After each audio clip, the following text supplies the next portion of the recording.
Hi everyone, ನಾನು ನಿಮ್ಮ ಕನ್ನಡ ಕೋರಿ Prema. Welcome back to my channel.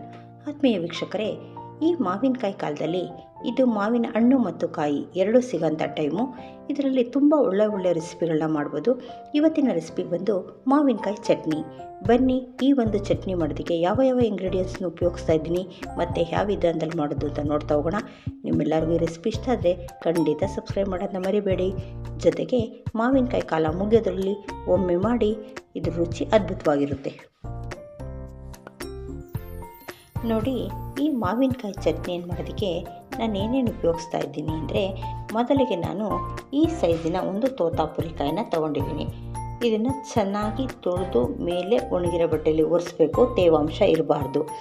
ಆ ರೀತಿಯಾಗಿ ಒರೆಸ್ಕೊಂಡು ಈ ರೀತಿಯಾಗಿ ಮೇಲಿನ ಸಿಪ್ಪೆ ಎಲ್ಲ ತೆಗೆದು ಕಟ್ ಮಾಡಿ ಇಟ್ಕೊಂಡಿದ್ದೀನಿ. ನಾನು ಇದೇ ಸೈಜಿನ ಒಂದು ಮಾವಿನಕಾಯಿನ ಕಟ್ ಮಾಡಿ ಇಟ್ಕೊಂಡಿದ್ದೀನಿ. ಈ ಒಂದು ಮಾವಿನಕಾಯಿಗೆ 1 ಸ್ಪೂನ್ ಕಡಲೆಬೇಳೆ, 1 ಸ್ಪೂನ್ ಉದ್ದಿನಬೇಳೆ, ಅರ್ಧ ಸ್ಪೂನ್ ಧನಿಯಾ, 1/4 ಸ್ಪೂನ್ ಅರಿಶಿನ ಪೌಡರ್, 1 ಸ್ಪೂನಷ್ಟು ಬೆಲ್ಲ, 1/4 ಸ್ಪೂನ್ ಮೆಂತ್ಯ, ಅರ್ಧ ಸ್ಪೂನ್ ಸಾಸಿವೆ, ಜೊತೆಗೆ ರುಚಿಗೆ ತಕ್ಕಷ್ಟು ಉಪ್ಪು. ಖಾರಕ್ಕೆ ಒಂದು 5 ಗುಂಟೂರು ಮೆಣಸಿನ್ಕಾಯಿ ತೊಗೊಂಡಿದ್ದೀನಿ, 6ರಿಂದ 7 ಬ್ಯಾಡಗಿ ಮೆಣಸಿನ್ಕಾಯಿ, 1 ಉಂಡೆಯಷ್ಟು ಬೆಳ್ಳುಳ್ಳಿ, ಒಂದು 6ರಿಂದ 7 ಎಸಳು ಕರಿಬೇವು. ಇಷ್ಟನ್ನು ಉಪಯೋಗಿಸ್ಕೊಂಡು ನಾನು ಈ ಮಾವಿನಕಾಯಿ ಚಟ್ನಿಯನ್ನು ಮಾಡ್ತಾಯಿದ್ದೀನಿ. ಬನ್ನಿ ಹೇಗೆ ಮಾಡೋದು ಅಂತ ನೋಡೋಣ. ನೋಡಿ, ಮೊದಲಿಗೆ ನಾನು ಸ್ಟವ್ ಹಚ್ಚಿ ಪ್ಯಾನ್ ಇಟ್ಕೊಂಡಿದ್ದೀನಿ. ಈ ಒಂದು ಪದಾರ್ಥಗಳನ್ನೆಲ್ಲ ನಾನು ಫಸ್ಟು ಡ್ರೈ ರೋಸ್ಟ್ ಮಾಡಬೇಕಾಗುತ್ತೆ. ನೋಡಿ, ಮೊದಲು ನಾನು ಕಡಲೆಬೇಳೆನ ಸೇರಿಸ್ತಾ ಇದ್ದೀನಿ. ಒಂದು ಮಾವಿನಕಾಯಿಗೆ 1 ಟೀ ಸ್ಪೂನಷ್ಟು ಕಡಲೆಬೇಳೆ ಆದರೆ ಸಾಕಾಗುತ್ತೆ. ಇದನ್ನೆಲ್ಲ ಎಣ್ಣೆ ಸೇರಿಸೋದು ಬೇಡ, ಬರೀ ಡ್ರೈ ರೋಸ್ಟ್ ಮಾಡ್ಕೊಳ್ಳೋಣ. ನೋಡಿ, ಕಡಲೆಬೇಳೆ ಸ್ವಲ್ಪ ಒಂದು 50% ಆಗ್ತಾ ಇದ್ದಾಗಲೇ ನಾನು ಉದ್ದಿನಬೇಳೆ ಮತ್ತು ಧನಿಯಾವನ್ನು ಸೇರಿಸ್ಕೊತೀನಿ. ಉದ್ದಿನಬೇಳೆನ ಒಂದು ಸಾರಿ ಕೈ ಆಡಿಸಿ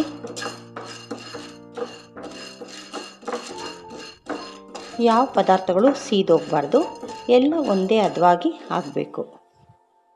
ನೋಡಿ, ಉದ್ದಿನಬೇಳೆ ಹಾಕಿ 1 ನಿಮಿಷ ಆಗಿದೆ. ಈಗ ನಾನು ಧನಿಯಾವನ್ನು ಸೇರಿಸ್ಕೊತಾ ಇದ್ದೀನಿ. ಈ ಬೆಲ್ಲ ಮತ್ತು ಅರಿಶಿಣವನ್ನು ನಾವು ಡೈರೆಕ್ಟಾಗಿ ಜಾರಲ್ಲೇ ಹಾಕ್ಕೊಳ್ಬೋದು. ಈಗ ಇವೆಲ್ಲರ ಮಿಶ್ರಣವನ್ನು ಒಮ್ಮೆ ಹುರ್ಕೊಳ್ಳೋಣ. ನೋಡಿ, ಇದೇ ಟೈಮಲ್ಲಿ ಇದು ಸ್ವಲ್ಪ ಆಗಿದೆ ಅನ್ಬೇಕಾದ್ರೆ ನಾನು ತೊಗೊಂಡ್ರೆ ಅರ್ಧ ಸ್ಪೂನ್ ಸಾಸಿವೆ ಮತ್ತು 1/4 ಸ್ಪೂನಷ್ಟು ಮೆಂತ್ಯವನ್ನು ಜಾಸ್ತಿ ಸೇರಿಸ್ಬೇಡಿ, ಕಹಿ ಆಗುತ್ತೆ. ಇವೆಲ್ಲವನ್ನು ಸೇರಿ ಒಮ್ಮೆ ಹುರ್ಕೊಳ್ಳೋಣ. ನೋಡಿ, ಎಲ್ಲವೂ ಗೋಲ್ಡನ್ ಬ್ರೌನ್ ಬಂದಿದೆ. ಈ ಒಂದು ಟೈಮಲ್ಲಿ ನಾವು ಇದನ್ನು ತೆಗೆದಿಟ್ಕೊಳ್ಳೋಣ. ಇದನ್ನು ಮಿಕ್ಸಿ ಜಾರಲ್ಲಿ ಸೇರಿಸಿರ್ತೀನಿ. ನೋಡಿ, ಎಲ್ಲ ಒಳ್ಳೆ ಕಲರ್ ಬಂದಿದೆ. ನೋಡಿ, ಇದೇ ಒಂದು ಪ್ಯಾನಲ್ಲಿ ನಾನು ಬ್ಯಾಡಗಿ ಮೆಣಸಿನ್ಕಾಯಿ ತೊಗೋತೀನಿ. ಈ ಬ್ಯಾಡಗಿ ಮೆಣಸಿನ್ಕಾಯಿನ ಒಂದು 7ರಿಂದ 8 ತೊಗೊಳ್ಳಿ, ಏಕೆಂದರೆ ಒಳ್ಳೆ ಕಲರ್ ಕೊಡುತ್ತೆ. ಜೊತೆಗೆ ಇದಕ್ಕೆ 1/4 ಸ್ಪೂನ್ಗಿಂತ ಕಡಿಮೆ ಎಣ್ಣೆ ಸೇರಿಸ್ಕೊಂಡು ಹುರ್ಕೊಳ್ಳೋಣ. ಎಲ್ಲವೂ ಗರಿ ಆಗೋ ರೀತಿಯಾಗಿ ಹುರ್ಕೊಳ್ಬೇಕು, ಆದರೆ ಸೀದೋಗಬಾರ್ದು. ಈ ರೀತಿ ಕೈ ಆಡಿಸ್ತಾ ನೀಟಾಗಿ ಹುರ್ಕೊಳ್ಳೋಣ. ನೋಡಿ, ಇದು ಒಂದು ಅರ್ಧ ಆಗಿದೆ ಅನ್ನೋ ಟೈಮಲ್ಲಿ ನಾವು ತೊಗೊಂಡಿರೋ ಖಾರದ ಮೆಣಸಿನ್ಕಾಯಿ, ಗುಂಟೂರು ಮೆಣಸಿನ್ಕಾಯಿ ಇದರಲ್ಲಿ ಸೇರಿಸ್ಕೊಳ್ಳೋಣ.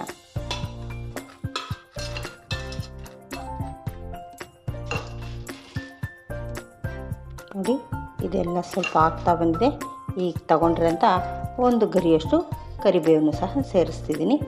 ಎಲ್ಲವನ್ನು ಮಿಕ್ಸ್ ಮಾಡಿ ಫ್ಲೇಮ್ ಆಫ್ ಮಾಡಿದ್ರೆ ಈ ಬಾಣಲಿ ಬಿಸಿಗೇ ಎಲ್ಲವೂ ಗರಿ ಅನ್ನೋ ರೀತಿಯಲ್ಲಿ ಆಗುತ್ತೆ. ಈಗಿದು ಸಾಕಾಗಿದೆ. ಈಗ ಫ್ಲೇಮ್ನ ಆಫ್ ಮಾಡ್ಕೊಳ್ಳೋಣ.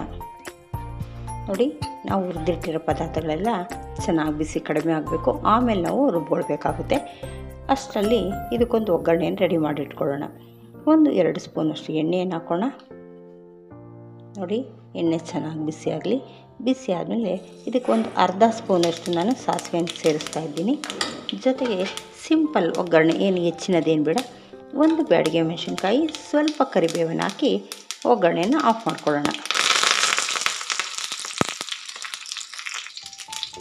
ನೋಡಿ, ಇಷ್ಟೇ ಪದಾರ್ಥಗಳು ಸಾಕು ಒಗ್ಗರಣೆಗೆ, ಬೇರೆ ಏನು ಹೆಚ್ಚಿನ ಬೇಡ. ಈಗ ಉಳಿದ ಪದಾರ್ಥಗಳೆಲ್ಲ ಬಿಸಿ ಕಡಿಮೆ ಆಗಿರುತ್ತೆ. ಈಗ ನಾವು ಅದನ್ನು ಪೌಡರ್ ಮಾಡ್ಕೊಳ್ಳೋಣ. ನೋಡಿ, ಈ ಕಡಲೆಬೇಳೆ ಉದ್ದಿನಬೇಳೆ ಎಲ್ಲ ಫುಲ್ ತಣ್ಣಗಾಗಿದೆ. ಈಗ ಮೊದಲು ಇದನ್ನು ಪೌಡರ್ ಮಾಡಿಕೊಂಡು ಆಮೇಲೆ ಈ ಮೆಣಸಿನ್ಕಾಯಿ ಎಲ್ಲ ಅದ್ರಲ್ಲಿ ಸೇರಿಸ್ಕೊಳ್ಳೋಣ. ನೋಡಿ, ಇದು ಸ್ವಲ್ಪ ಪೌಡರ್ ಆಗಿದೆ. ಈಗ ಇದ್ರ ಜೊತೆಗೆ ನಾನು ಮೆಣಸಿನ್ಕಾಯಿನ ಹಾಕ್ಕೊಂಡು ಇದನ್ನು ಸಹ ಚೆನ್ನಾಗಿ ಪೌಡರ್ ಮಾಡ್ಕೊತೀನಿ. ಆಮೇಲಿಂದ ನಾವು ಮಾವಿನಕಾಯಿ ಸೇರಿಸ್ಕೊಳ್ಳೋಣ. ಏಕೆಂದರೆ ಮಾವಿನಕಾಯಿ ಸೇರಿಕೊಂಡ್ರೆ ಇದು ನುಣ್ಣಗಾಗಲ್ಲ. ಹಾಗಾಗಿ ಇದನ್ನು ಫಸ್ಟು ಪೌಡರ್ ಮಾಡ್ಕೊಂಡ್ಬಿಟ್ರೆ ಆಮೇಲೆ ಮಾವಿನಕಾಯಿನ ನಾವು ಸೇರಿಸ್ಕೊಳ್ಬೋದು. ನೋಡಿ, ಈಗ ಈ ರೀತಿಯಾಗಿ ಪೌಡರ್ನ ನೈಸಾಗಿ ಮಾಡ್ಕೊಂಡಿದ್ದೀನಿ. ಈ ನೈಸಾಗಿ ಪೌಡರ್ ಮಾಡ್ಕೊಂಡ್ಮೇಲೆ ಈ ಉಳಿದಿರೋಂತಹ ಬೆಲ್ಲ, ಅರಿಶಿಣ, ಬೆಳ್ಳುಳ್ಳಿ ಎಲ್ಲವನ್ನು ಸೇರಿಸ್ಕೊಳ್ತಾ ಇದ್ದೀನಿ.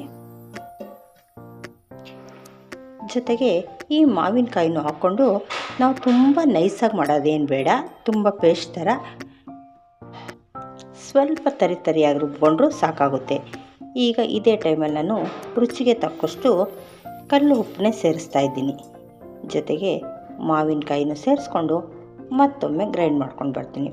ತುಂಬ ನೈಸ್ ಪೇಸ್ಟ್ ಏನು ಮಾಡಬೇಡಿ, ಸ್ವಲ್ಪ ತರಿಯಾಗಿರಲಿ. ನೋಡಿ, ಇದನ್ನು 2 ಸಾರಿ ಹಾಕ್ಕೊಂಡು ನಾನು ಇದನ್ನು ಚಟ್ನಿ ರುಬ್ಕೊಂಡು ಬರ್ತೀನಿ. ನೋಡಿ, ನಾವು ಈ ರೀತಿಯಾಗಿ ರುಬ್ಕೋಬೇಕಾಗುತ್ತೆ. ಸ್ವಲ್ಪ ನೀರನ್ನು ಸೇರಿಸಲೇಬಾರ್ದು, ಏಕೆಂದರೆ ನೀರನ್ನು ಹಾಕಿದ್ರೆ ಇದು ಕೆಟ್ಟೋಗ್ಬಿಡುತ್ತೆ. ಹಾಗಾಗಿ ಈ ಕನ್ಸಿಸ್ಟೆನ್ಸಿಲಿ ತುಂಬ ತರಿಯಾಗಿ ನೈಸಾಗಿರಬಾರ್ದು. ಈ ರೀತಿ ರುಬ್ಕೊಂಡ್ರೆ ಇದನ್ನು 1 ವಾರ ಬೇಕಾದರೂ ಇಟ್ಕೊಳ್ಬೋದು. ನೋಡಿ, ಈ ರೀತಿ ರುಬ್ಕೊಂಡ್ಮೇಲೆ ಇದಕ್ಕೊಂದು ಒಗ್ಗರಣೆ ಸೇರಿಸ್ಕೊಂಡ್ರೆ ಅಲ್ಲಿಗೆ ಮಾವಿನಕಾಯಿ ಚಟ್ನಿ ರೆಡಿಯಾಗುತ್ತೆ. ಈ ಒಂದು ಚಟ್ನಿ ದೋಸೆ, ಚಪಾತಿಗೂ ಚೆನ್ನಾಗಿರುತ್ತೆ.